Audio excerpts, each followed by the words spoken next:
Okay, so I am Nicole Hartley Bradford of Awakening the Village, and I welcome you all to this free introduction to transformative feelings work. So I've specially designed this session so that the video can be used by people who couldn't make it live tonight while protecting the privacy of those of you who did, whoever wants their privacy protected. Everyone will be able to do the exercises tonight and times to come since they're not interactive, even though I love interactive exercise and I use them a lot. This way, each of you will get to do the things on your own, but not kind of entirely alone.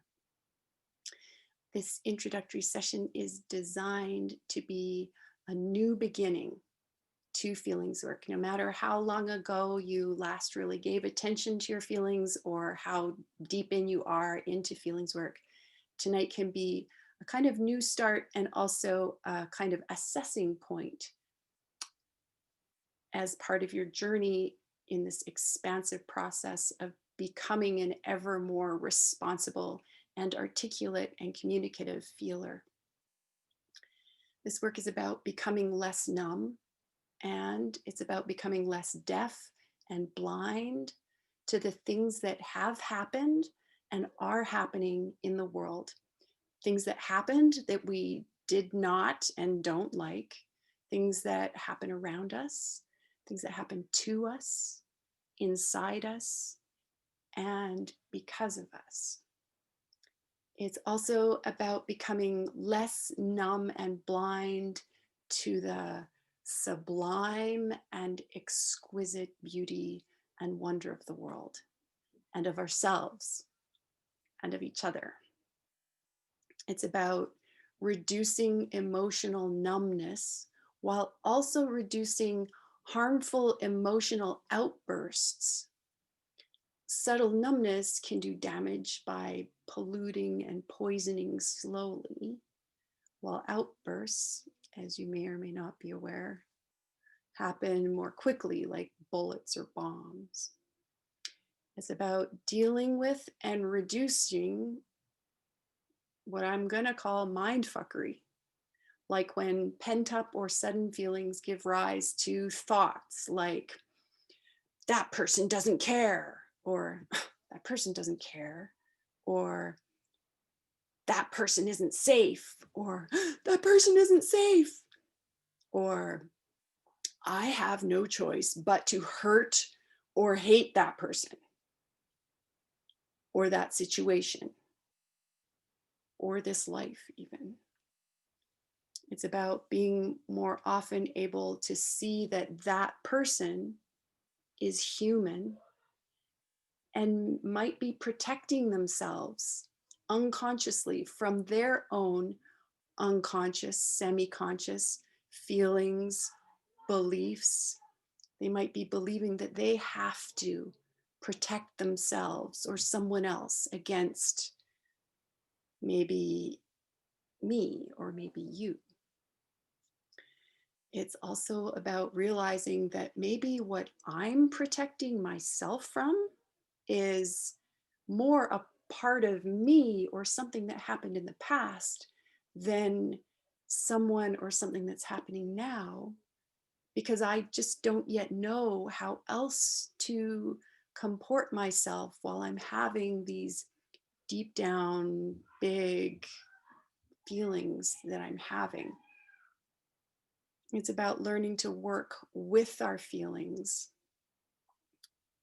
undefended so that we can really enjoy this extraordinary planet and the myriad of other life and life-giving elements that we share this planet with in this one life and even in this one moment. In any case, I feel glad that you're here, and I feel glad that I get to be here. I feel a little bit scared too, because we're cracking into like what turns out to be a pretty vast and often painful world, this world of feelings and emotions. and often confusing and overwhelming because modern society just doesn't talk about it very much and doesn't give us the tools to talk about it very much. When I look back on my own personal journey toward ever more consciously, responsibly, and non judgmentally feeling, I noticed that it was necessary for me to gain a lot of distinctions. And in the last 6 or 7 months, I've been especially getting distinctions from a body of work called possibility management, which I will talk a lot about tonight. And what I'll be sharing with you is really a rather small fraction of the distinctions and maps and tools and processes that I use today in my work personally, in my life personally, and in my work with people. So, the first distinction that I want to talk about is what Clayton Callahan, the originator of possibility management, calls the observation deck. How many meditators do we have here today? Does anyone meditate? Show your hands. Yeah. So I'm going to do this. I'm going to give you this distinction by talking you through what you might call a micro meditation. So I invite you to kind of sit back and put your hands in your lap and close your eyes and notice yourself. Notice your body sitting. Notice yourself breathing. Feel sensations. Notice yourself feeling any feelings you might be having. Notice any thoughts you might be having. And now notice yourself noticing yourself. See if you can allocate about 10% of your attention to noticing yourself. To noticing yourself, noticing yourself.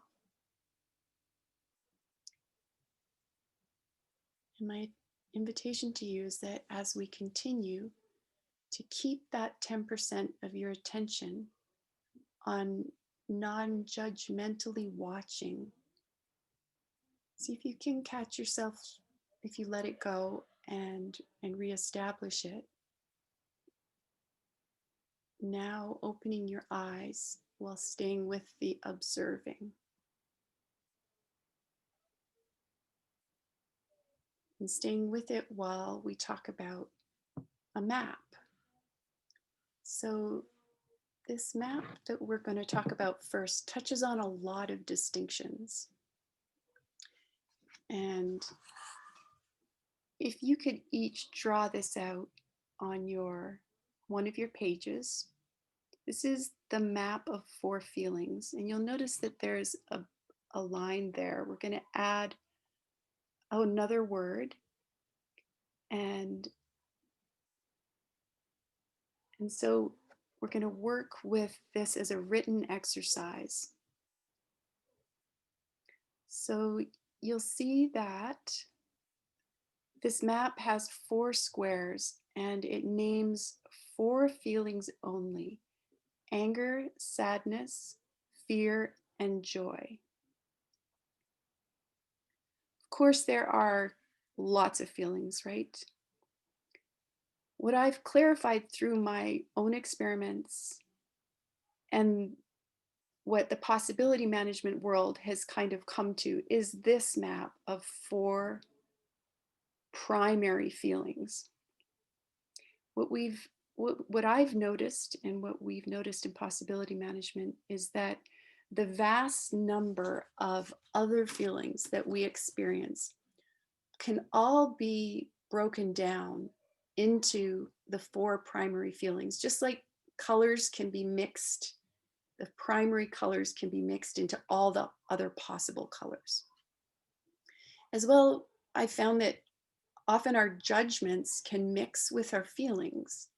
And then we end up with a whole bunch of vocabulary that we use to describe like states of being. as feeling states. For example, I might say, I feel betrayed.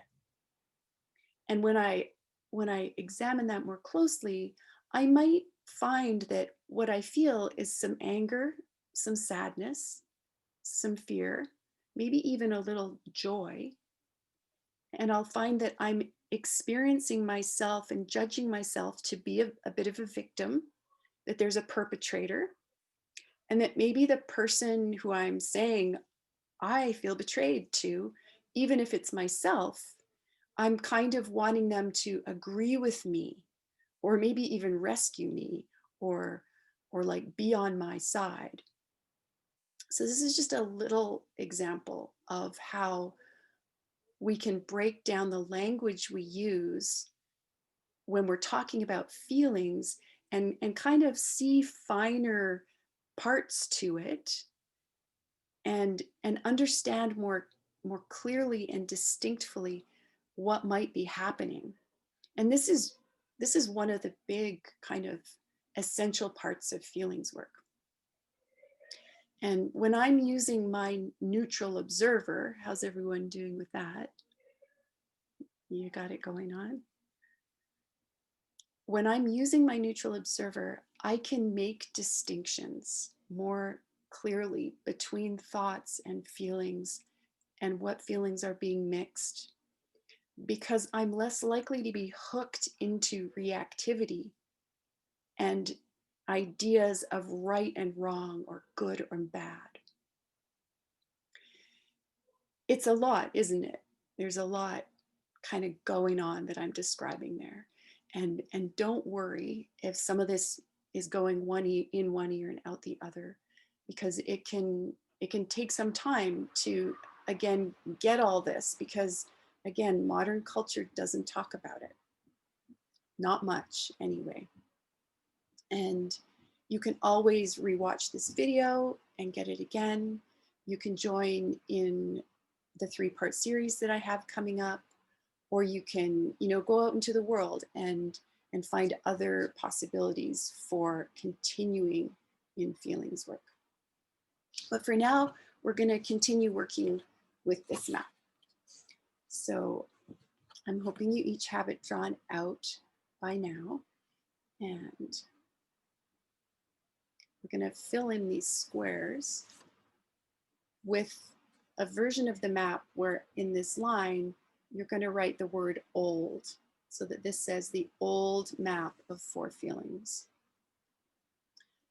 So I have noticed, and you might notice too, that again, in modern culture, the basic attitudes about feelings and feeling are that it's generally not okay to feel feelings.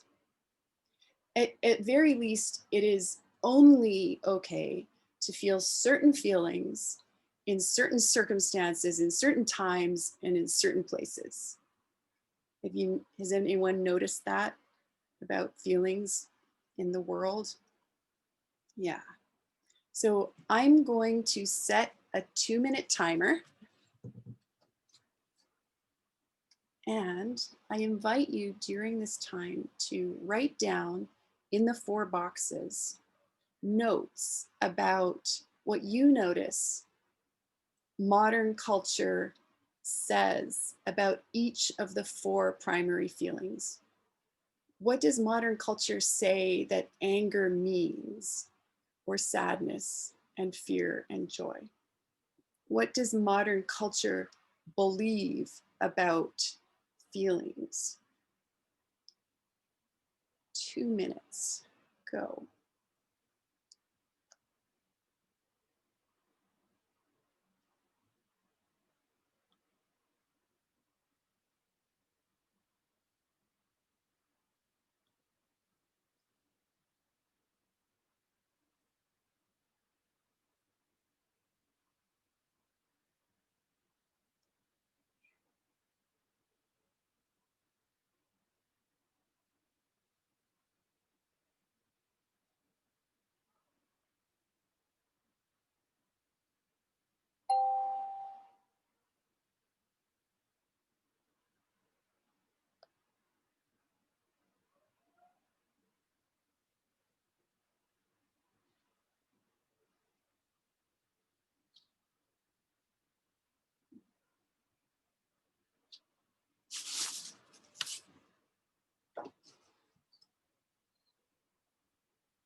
All right. So now I'm going to check my observation deck again. Invite you to check yours. Notice your body a little. You might want to take a big breath. Maybe breathe it out through your nose. Cool. And feel free to take notes about having an observation deck also. I encourage you to like add to this map over time, come back to it as other parts of it come to you. And now I invite you to turn your page over, get a new page, and draw it again if you haven't already done that. I can't remember if I asked you to or not. But this time in the blank, you can write the word new, the new map of 4 feelings. The same 4 feelings: anger, sadness, fear, and joy. And we're going to fill in what next culture says about feelings. In possibility management, we talk about something called archiarchy, which is the next culture. It's different from matriarchy or patriarchy, and that would be a whole other hour conversation at least. So we'll stick to the map for now. So the new map of feelings, it doesn't say, as one might expect, that it is okay to feel. It says rather that feelings serve me in my personal and professional life. And in the new map of feelings, and what I'll invite you to do for the next 1 minute, is write down whatever comes to you about what you can discern about how you can use each of the 4 feelings to benefit your personal or professional lives. You can use your feelings to go.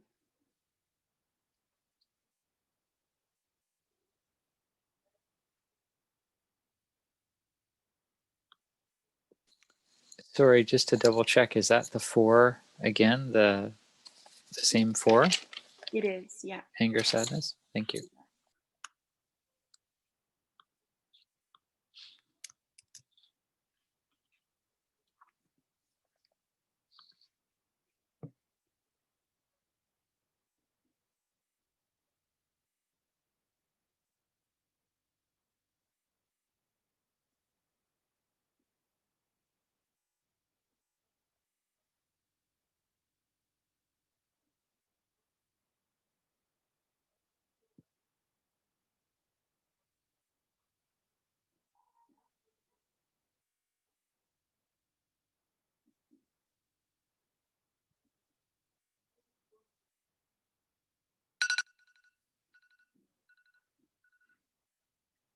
Awesome. And again, feel free to work with that map on that paper. As time goes by, you'll likely have more to add to it. I've also copied and pasted into the chat a link to a website in possibility management that is about that includes the old and new map of feelings.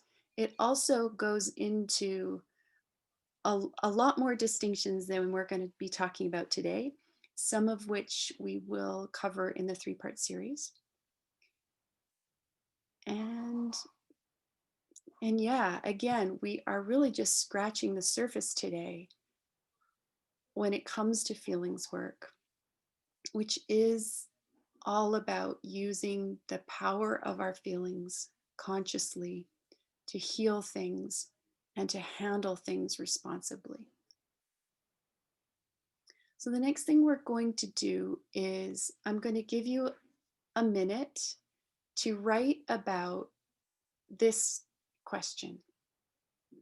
Where are you in regard to the old and new maps of feeling? Where are you? Where would you put yourself on the map? And what do you have to say about where you are in regard to the old and new maps of feeling.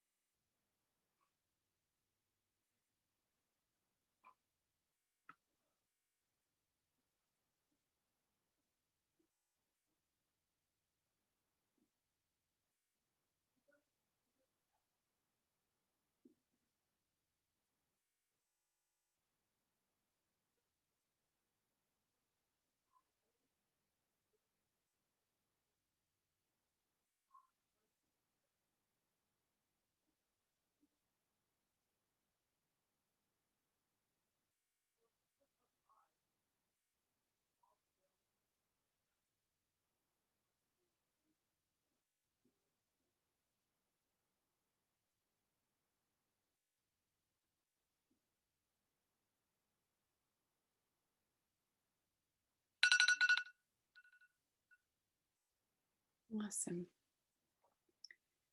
Thank you. And next, again, going back to the neutral observer, that 10% watching yourself without judgment. Write about this next question. How do you know the answer that you just wrote?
All right.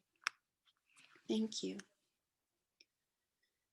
So, the distinction I want to talk more about now is something I've touched on a few times already. It's the distinction between feeling and numbness.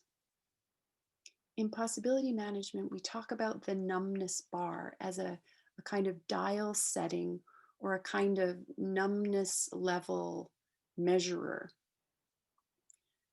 I've come to understand my own numbness bar as the accumulative effects of all the times in my infancy, my childhood, my my development when, because I was small and dependent or maybe just overwhelmed, I couldn't, or it didn't serve me to or fly, fight or fly, so I froze.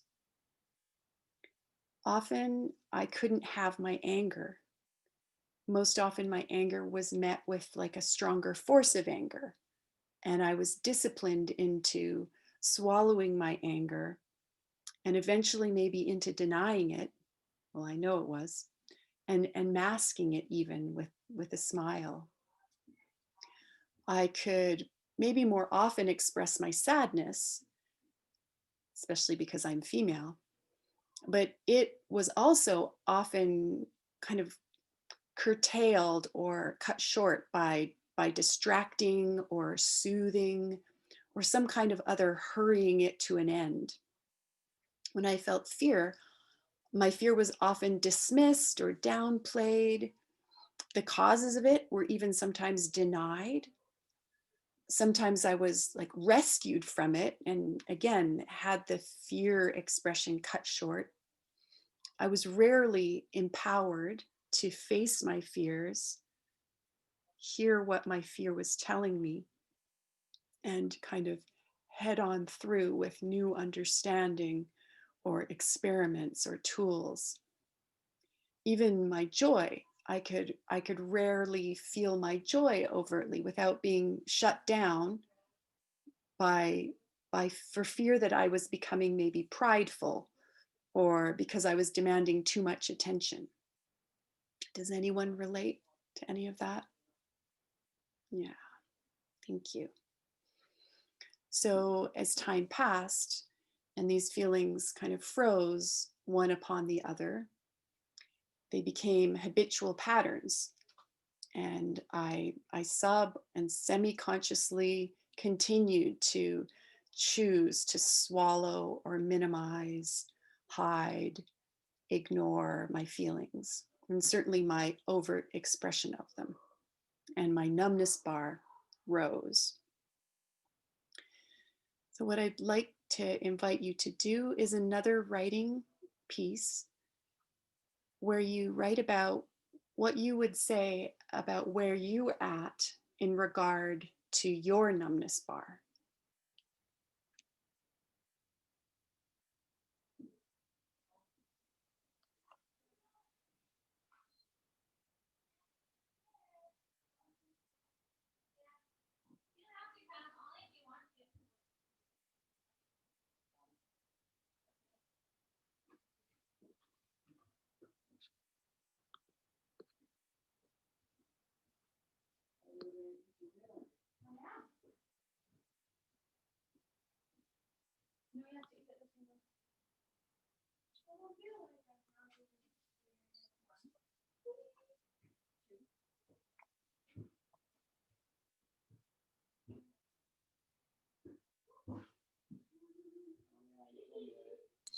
Sorry, Nicole, to be honest, I'm not 100% sure how to answer that question. Could you clarify what you mean by the bar and what measurement you're asking us to define? Mhm. Thank you.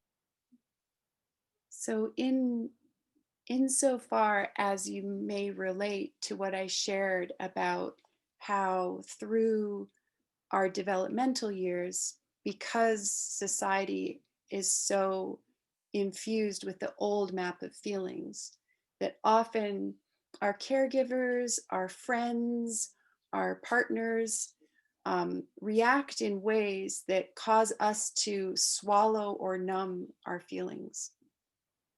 And the question is, where do you think you're at with that? And then the second question that I'll give you a minute to write to now is again, how can you tell?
There we go.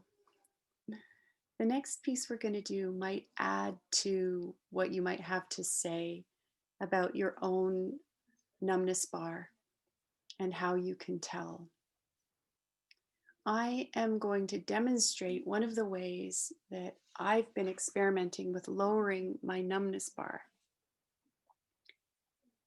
And before I go ahead and do that, I'm going to ask you again to check your neutral observer, because as you watch me demonstrate this example of how I lower my numbness bar, if you have a judgmental observer happening, you this demonstration might occur to you as embarrassing or appalling or unacceptable, and it will prevent you from receiving information that the feelings that I'll demonstrate have to offer.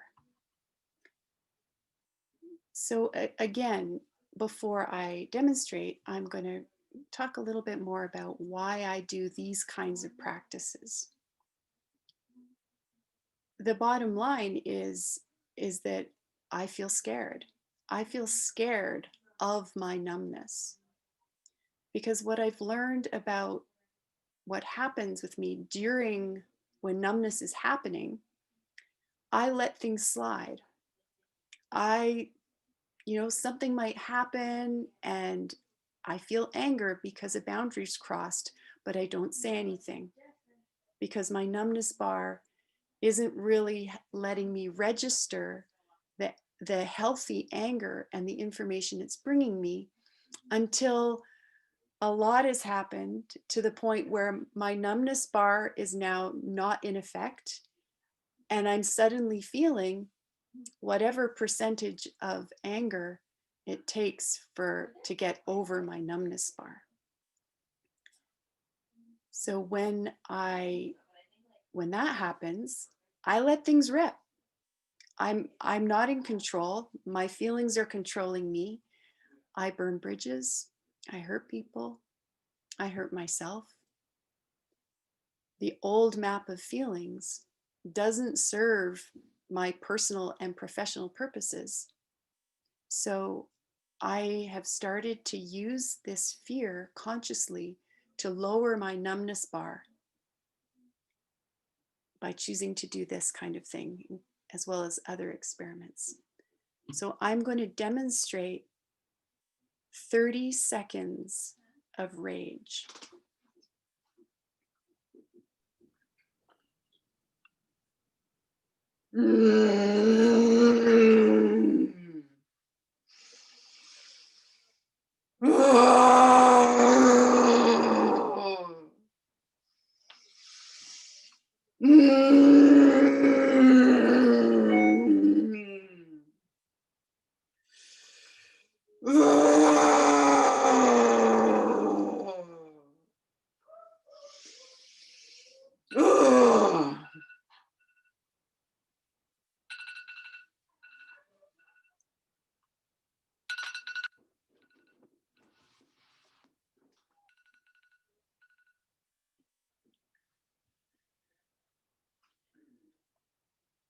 So some things I want to let you know about what I just did for only 30 seconds.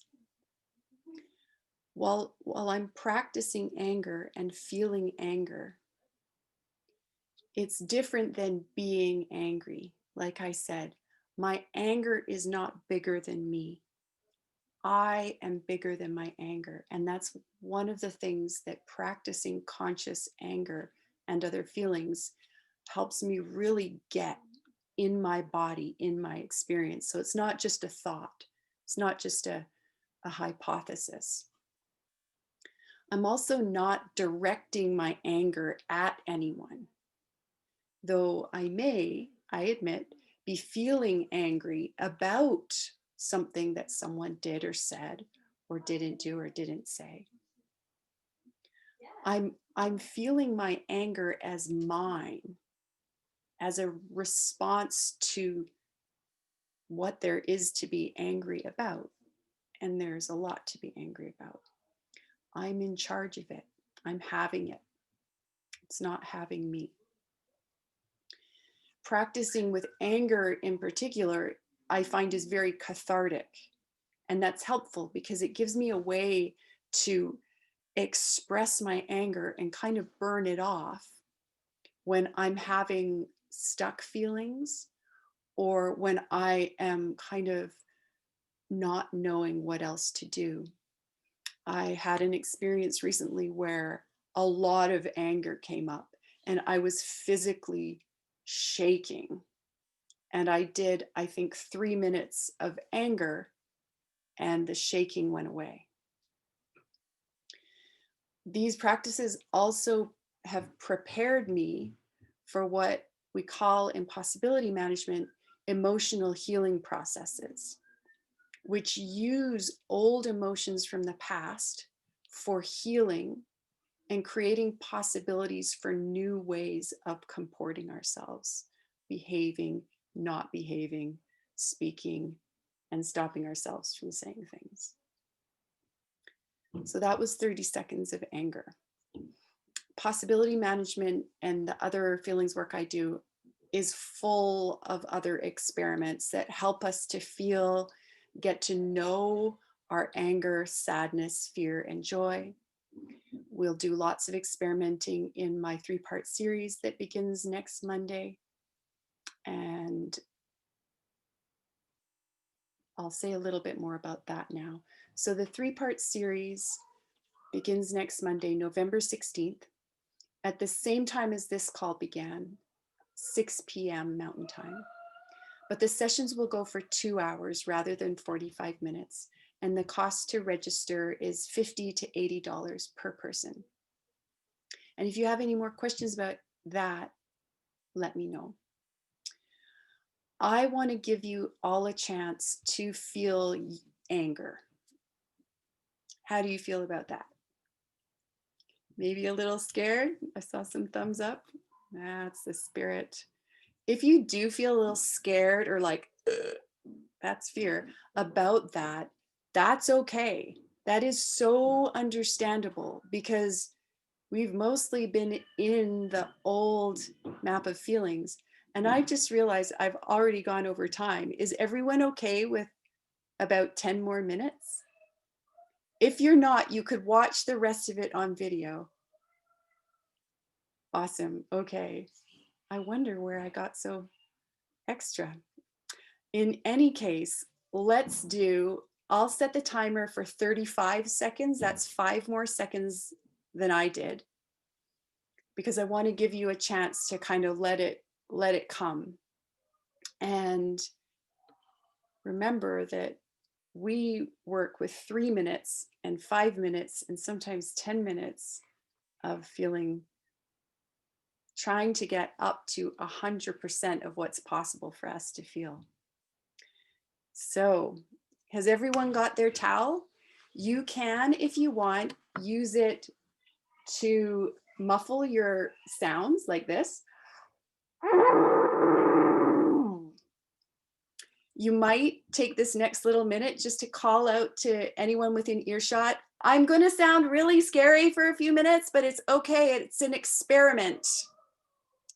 Okay. And if you want to not use your towel in your mouth, you can use it like I did to twist, because something about that twisting we found helps us get in touch with anger.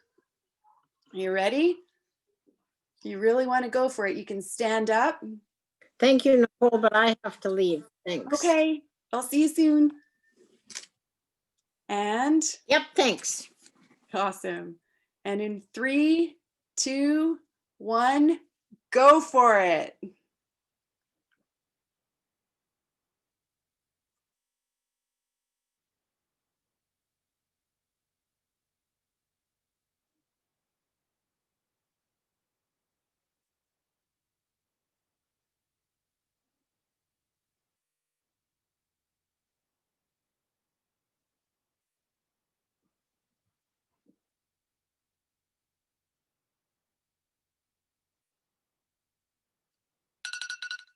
All right, good job. Now consciously turn it right off.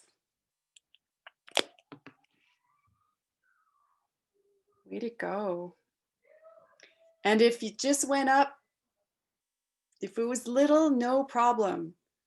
It's all experimenting and learning. And now I just want to give you a minute to write about your reflections on that experiment. Go.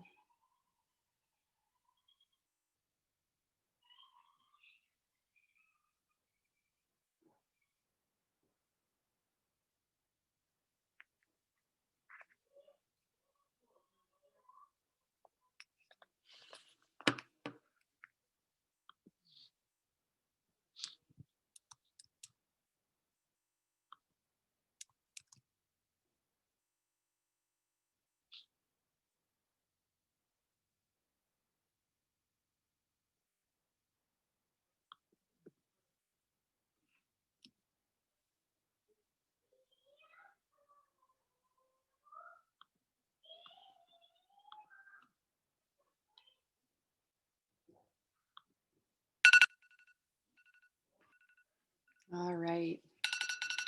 So again, feel free to add to the notes you've taken tonight. Also, feel free to watch this video again. I'd recommend you do it in like maybe a month or two and see if anything's different. I'll be uploading the video link, like I said, in a few places. And if you want to make sure you get a copy of the link, you can get in touch with me about that. So we're over time, and thank you again to everyone who stayed longer. I just want to say one more thing, and that is that as a parting gift, I'm offering you each, as a thank you for coming today, a 30-minute call with me about anything you might want to share about how it went for you today, or about anything you might want to like consider or do next, according to whatever factors you have in regard to time, energy, finances that you might want to invest into lowering your numbness bar, getting more comfortable and familiar with feeling your feelings, towards using them consciously to handle things in life and to heal things. I have posted some links in the chat, and down in the bottom corner of your screen, you should see 3 dots where you can save the chat for yourself. And depending on your device, you might also be able to copy and paste those links before the meeting ends and it's all wrapped up into another document, like a note-taking document. And you can always, if all else fails, you can Google me, Nicole Hartley Bradford, Awakening the Village, and that should get you into some kind of place online where you can find contact information. So that's where I'm going to end for now. Thank you, everyone, for coming. And may we all ever more bravely learn to feel and use our feelings consciously to help Gaia's risky human experiment on this beautiful planet of hers succeed.